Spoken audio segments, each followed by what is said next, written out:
राखी राठौर, ये जो जातिगत जनगणना का मुद्दा है, इस पर आपको लगता है कि बीजेपी ने एक अपर हैंड ले लिया? एनके सर, आऊंगा आपके पास। देखिए, बीजेपी का कांग्रेस की पॉलिसी से कोई लेना देना नहीं है। प्रधानमंत्री जी ने लगातार इस बात को कहा है कि हमारे देश में 4 ही जातियां हैं, वो गरीब, किसान, युवा और महिला है। उनके उत्थान के लिए लगातार प्रधानमंत्री जी काम कर रहे थे और लगातार करेंगे। अंतिम छोर तक खड़े व्यक्ति तक जब तक सरकार की योजना ना पहुंचे, तब तक मुझे लगता है प्रधानमंत्री जी का जो टारगेट है वो पूरा नहीं होगा। और इसीलिए इन 4 जातियों में ही भी हमारा विश्वास है। जिस तरह से अभी देखा हम लोगों ने कि पूरे इलेक्शंस के अंदर ये जो 5 राज्यों में इलेक्शन हुए, कांग्रेस पार्टी ने लगातार बांटने का प्रयास किया, जातियों में बांटने का प्रयास किया। एक डिवाइड एंड रूल वाली पार्टी है जिन्होंने पहले धर्म के आधार पर, अब जातियों के आधार पर, और जैसे ही रिजल्ट आए वैसे ही ये इंडिया अलायंस वालों ने नॉर्थ साउथ के आधार पर हमारे देश को बांटने का प्रयास किया। ठीक है, राखी, माफ कीजिए, आपको रोक रहा हूं। भोपाल से हमारे सहयोगी अतुल शर्मा हमारे साथ जुड़ चुके हैं। अतुल, आपको कुछ इनपुट मिल रहे होंगे, मोहन यादव के नाम पर ही फैसला क्यों, क्या है इसके पीछे की वजह?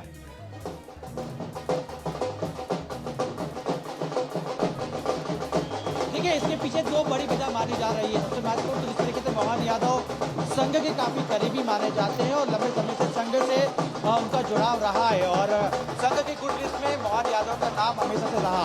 दूसरी बात, इस तरीके से ओबीसी वर्ग को लेकर कहा जा रहा था कि मध्य प्रदेश के अंदर जो जातिगत समीकरण को सेट कर रहा है बीजेपी को, तो पिछड़ा वर्ग को ही सामने लाना होगा। मोहन यादव पिछड़े वर्ग से आते हैं और तीसरा कारण महत्वपूर्ण जिस तरीके से हम देख रहे हैं कि तमाम बड़े दिग्गज चुनावी मैदान में थे और तमाम जो लोग थे अपनी दावेदारी कर रहे थे, लेकिन न्यूज जिस तरीके से लगातार ये बात सामने निकल के आ रही थी कि केंद्रीय नेतृत्व का जो भी फैसला होगा वो चौंकाने वाला होगा और ये चौंकाने वाला फैसला सामने आया है और मोहन यादव को मुख्यमंत्री का जो है नाम की घोषणा कर दी गई है। देखिए, अगर हम देखें तो मोहन यादव उज्जैन दक्षिण से चुनाव लड़ते हैं और लगभग 3 बार विधायक रह चुके हैं। अगर हम पिछली सरकार की बात करें, यानी कि पिछली जो शिवराज सरकार थी उसमें उच्च शिक्षा मंत्री का पद मोहन यादव के पास रहा है। खासतौर पर अगर हम देखें तो देखिए, संघ के काफी करीबी माने जाते रहे और शाखाओं से साथ साथ जो है प्रचारक की भूमिका में भी वो रहे हैं। तो ऐसे में सीधे तौर पर संघ का इंटरफेयर इसमें माना जा रहा है और संघ ने लगातार इस बात को माना है कि मध्य प्रदेश के अंदर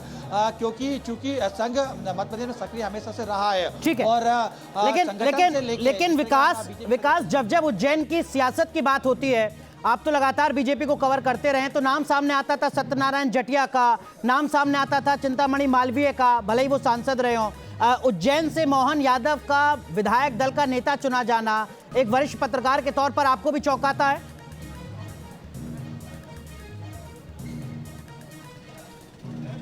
जी बिल्कुल, 100% चौंकाता है कि जितने नामों पर हम लोग अटकलें लगा रहे थे या बीजेपी की तरफ से संकेत मिल रहे थे, उससे बिल्कुल उलट है। कहाँ ज्योतिरादित्य सिंधिया, नरेंद्र सिंह तोमर, प्रहलाद सिंह पटेल, कैलाश विजयवर्गीय और अन्यों के नाम आ रहे थे, कोई इस तरफ सोच ही नहीं रहा था। लेकिन अब आप यहाँ जब नाम सामने आ गया है तो मुझे ऐसा समझ में आता है कि बेशक मुख्यमंत्री तो ये मध्य प्रदेश के होंगे, डॉक्टर मोहन यादव, लेकिन वो राजनीतिक तौर पर उत्तर प्रदेश और बिहार में पहले कहना चाह रहा था कि अगर हिंदी बेल्ट में अगर बात करें और ओबीसी का नाम ले तो ओबीसी का मतलब एक यादव हो जाता है। हालांकि शिवराज सिंह चौहान भी पिछड़ी जाति से थे, तो एक पिछड़ी जाति के व्यक्ति को हटा करके मोहन यादव को क्यों लाया गया? क्योंकि 2024 में ये नाम उत्तर प्रदेश और बिहार में भरपूर उपयोग में लाया जाएगा और बीजेपी की तरफ से कहा जाएगा कि देखो साहब, हमने एक यादव समाज के माफ कीजिए, आपको रोक रहा हूं इसी सवाल के साथ दीपक झा के पास एक बार फिर। दीपक झा, जो हमारे सहयोगी कह रहे हैं कि देखिए, जो यादव फैक्टर है ये बीजेपी को उत्तर प्रदेश में भी फायदा पहुंचाएगा और बिहार में भी फायदा पहुंचाएगा, आपको लगता है कि हाँ, ये अपने आप में एक बड़ी चुनौती होगी कांग्रेस पार्टी के लिए?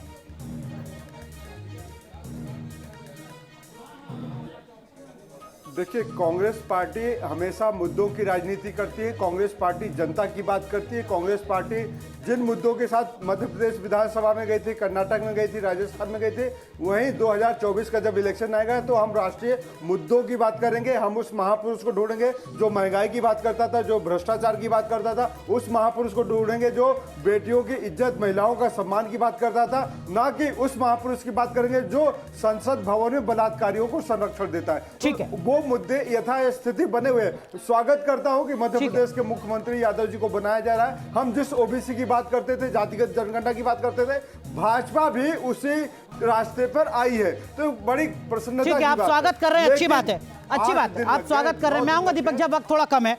राखी राठौर, एक सवाल इसके बीच में यह भी खड़ा होता है कि जो राज्यों के स्तर पर बड़े प्रभावशाली अनुभवी या उभरते छत्रप थे, भारतीय जनता पार्टी उन छत्रपों को खत्म तो नहीं कर रही है?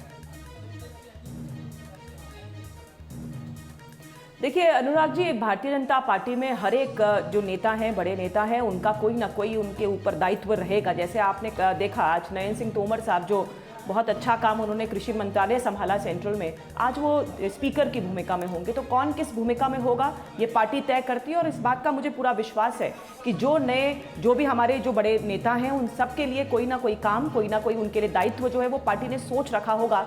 आगे आने वाले समय में आपको नजर आएगा कि कैसे उनका उपयोग पार्टी करेगी, किस क्षेत्र के अंदर इनके ठीक है, अनुभव का ठीक है उपयोग। विकास, और विकास 18 बहुत साल के संक्षेप बाद में जी, ठीक है, मैं रखे आऊंगा आपके पास। विकास चंद्रा, अब हर किसी के जहन में यह भी सवाल होगा कि शिवराज सिंह चौहान की नई राजनीतिक पारी क्या होगी, किसी राज्य के राज्यपाल या पार्टी संगठन में राष्ट्रीय महासचिव?